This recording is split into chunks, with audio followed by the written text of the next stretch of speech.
Hi Diwata! Para sa itong kanta ko, kakantahan kita ha. Ako ay humahanga sa iyo dahil ikaw ay isang successful.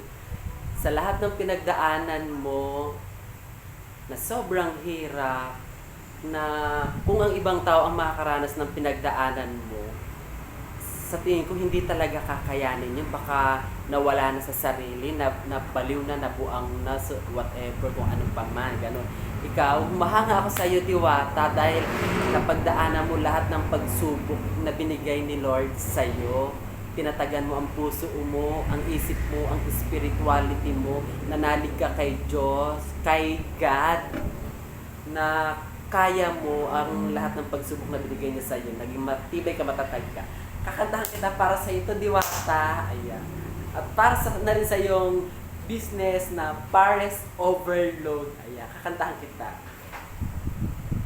If hope na magustuhan mo, Diwata. Okay.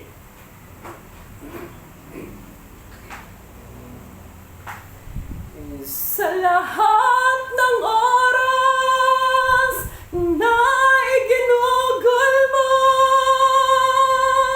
sa lahat ng pag-asa ibinigay mo,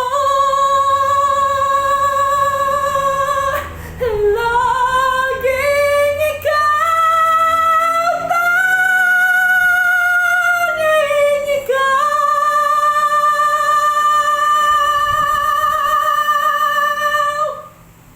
Sa Diwata Pares Overload!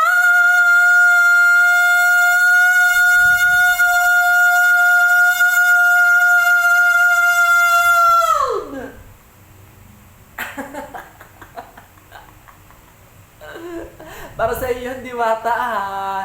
And more blessing to come for you. More. Ulanin ka pa ng blessing. Sapagkat marami kang natutulungang tao. Marami kang tao na nabibigyan ng trabaho. Ayan. Nang dahil sa iyo, natutulungan mo sila. Ayan. And good health.